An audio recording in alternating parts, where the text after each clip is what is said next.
Mbona management taken kwa mwana no basinke tata mugo mbosunkulu kwa about Peter Obi an election of 18. Mana achoro mega fa nenene this video. For me, I've said it before we get here.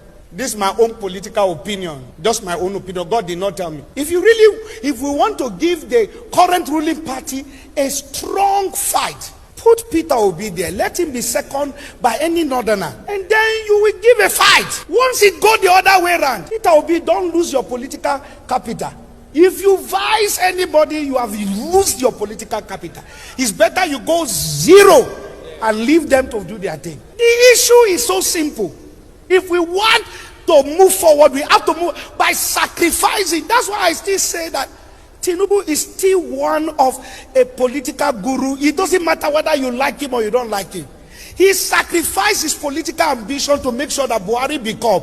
He kept silent for 8 years in order to wait for the time. When it was time, he shouted, Emiloko, it's now time.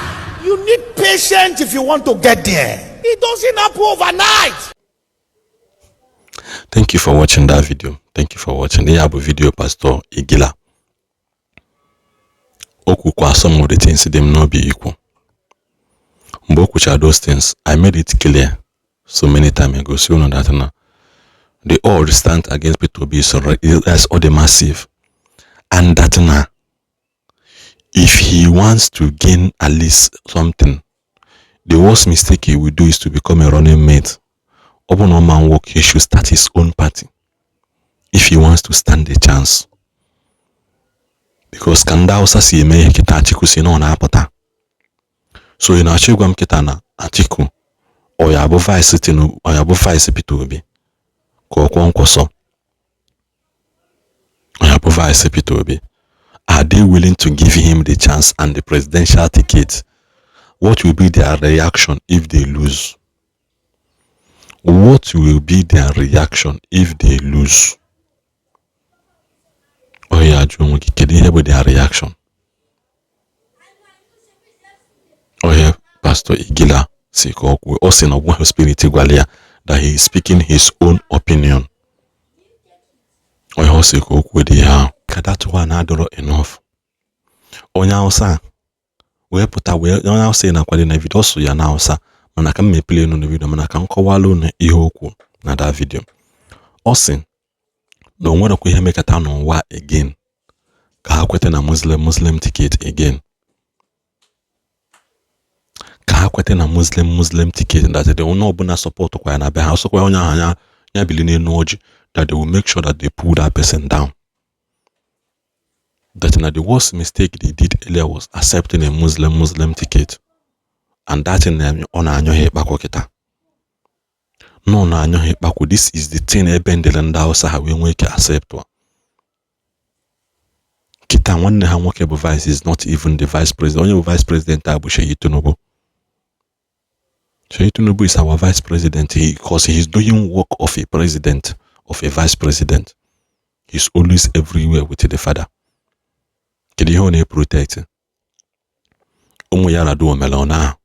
Umu Buhari omelona oluze tonu nkunu unokporo umunu na efegali up and down. Also show you that they are hiding something. On a video nya osa me kunu we highway divers into the main topic of the day. At the end of that video. Saboda haka mun zaben ba kuma yo wanda zai kare ce mamu Muslim ticket mu bi babu duk wanda ya wannan wallahi ya goka da kanshi in kana busa mumbari za mu jawo ka kasa wallahi za mu jawo ka kasa mun tabbatar maka da shi dan ma ka kai wannan gangancin ka ha mumbari ka ce wai ayi Muslim ticket duk wanda zaka zaba in gwaza zaka je ka dauko wanda zaka sa. Thank you. I'm on a very short video. A very short video. I'm on now so I got him kwe that time before. Then we look at that in I draw enough.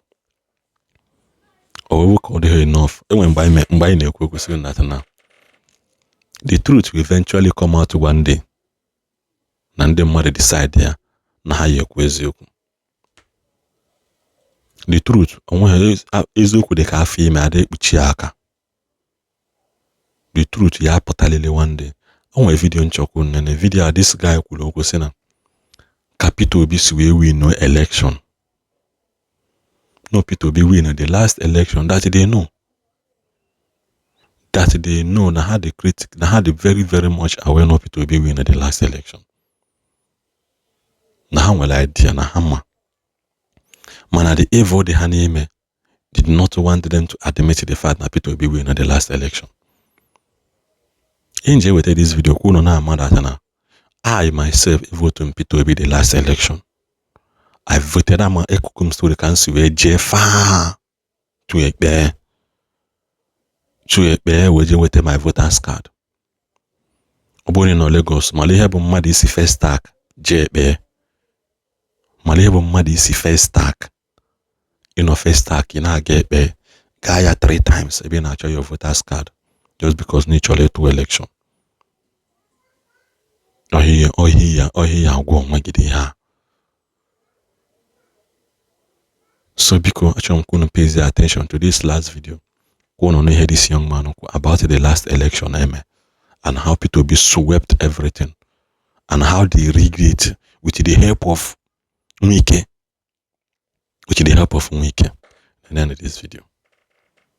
Peter Obi won over 900 and something votes in Lagos in 2023. Close to 1 million votes.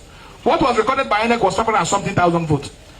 We Nigerians we have what they call the shortest attention span on any issue in the world. When we drink this water here now, we have forgotten. We are moving to another bottle. We will not remember what happened to this bottle water.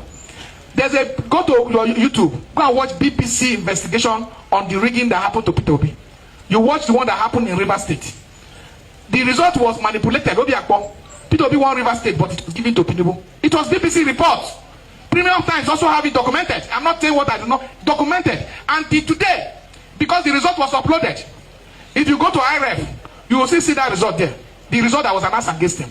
So it is we must as citizens now start to see, because our vote count and they are going to steal it. We act as the last line of defense for that vote and make sure that it is uploaded on election day. When bad people get into government by rigging election, they will never serve your interest. Because that's why you see this manipulation, try to turn political party upside down, try to turn the judiciary upside down, try to turn the multi-party the electoral system upside down, because they want to come back up by circumventing the processes and come through the back door again and then start to make sure they give bad governance. Because they are insulated from the crisis you are going through. They are inside the government house, protected by armored vehicles with your money, fly armored jet if they have to. They have armored security. They have personnel. If 50 people are supposed to guard a governor's house today, they'll say no for proper security. They make it 200. So they are insulated from all the things you face.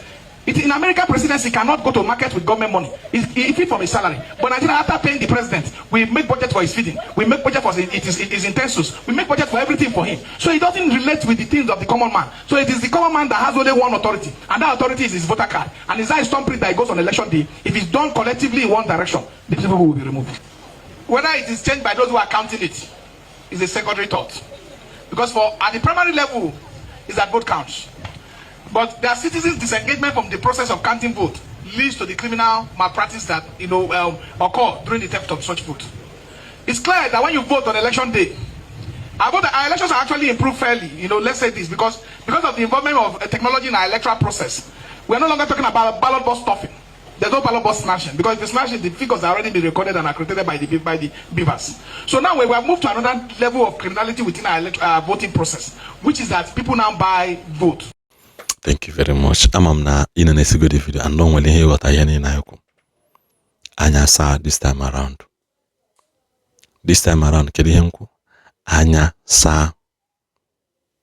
So Buno want to hear what all these things in this channel. Can see me Anya can see we know some of the verified reports in the Obuno Yenin Nekuno want to hear what and maybe you just decided not to acknowledge the fact that I am doing well. Don't worry, don't share the video. Man, made that and I'm doing well. Share the video and don't forget to subscribe. Be constructive in what you want to say. I need a believe in one thing, that is one thing unbelievable. We disagree to agree. I need a make a believe in one thing. No. My opinion is different from your opinion. What I like is what you may dislike. Never see any nearly can answer. That doesn't mean that that is a no. You should go to the comment be constructive. There you go mali. You have to get the neck as no lokuness on the neck as then one small boy yoku somewhere. You have to go. ka ọ dịkwanụ.